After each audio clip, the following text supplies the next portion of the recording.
Long ago, in a small, dusty village surrounded by tall palm trees and noisy markets, there lived a boy named Daniel. Daniel was not the strongest boy in the village. He was not the richest either.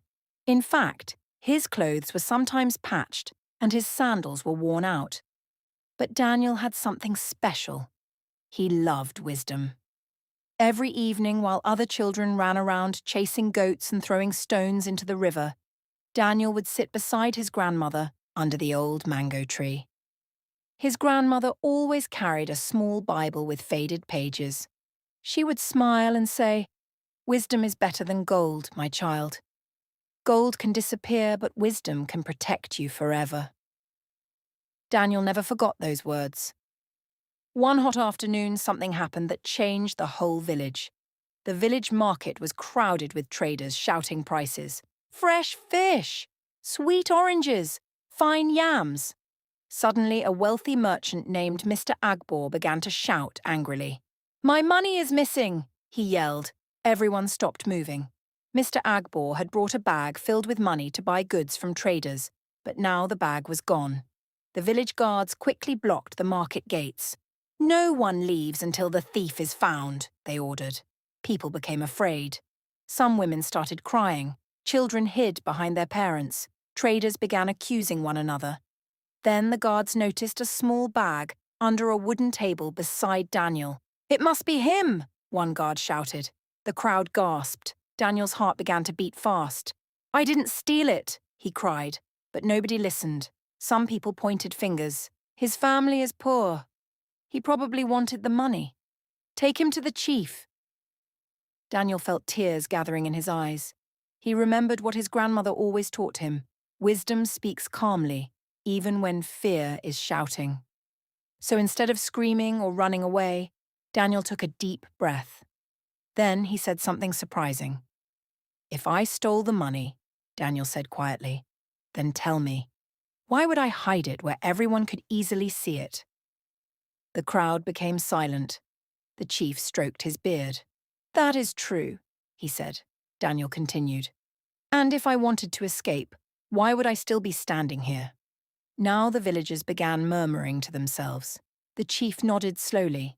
"This boy speaks wisely." But Daniel was not finished. He walked carefully around the market, looking at the ground.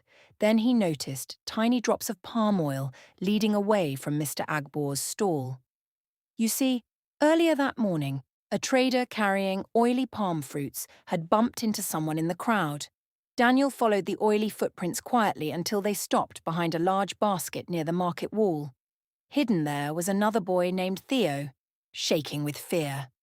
Beside him was the missing bag of money. The crowd erupted.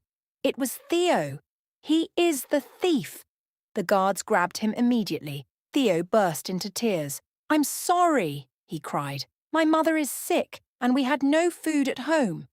Now the villagers became angry. "Punish him! Lock him away!" But Daniel remembered another lesson from the Bible his grandmother once read to him.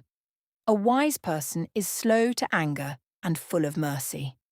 So Daniel stepped forward again. "Yes, he did wrong," Daniel said carefully. "The law must be respected. But if we punish him without helping his family, hunger may push him to steal again." The chief looked surprised. Even Mr. Agbor listened closely.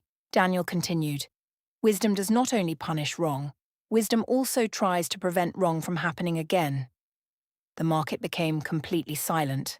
Then something amazing happened. Mr. Agbor smiled.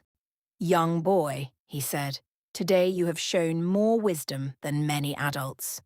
Instead of sending Theo away forever, the chief ordered him to return the money and work honestly in the market after school to support his mother. And Daniel? Mr. Agbor gave him a scholarship to attend the best school in the nearby town. Years later, Daniel became one of the greatest judges in the land. People travelled from far away just to hear his wise decisions. And whenever children asked him the secret of his success, he would smile and say, "Wisdom is not about being the loudest person in the room. It is about knowing what is right and having the courage to do it." And from that day on, the children in the village understood something important. Strength can win fights, money can buy things, but wisdom can change lives forever.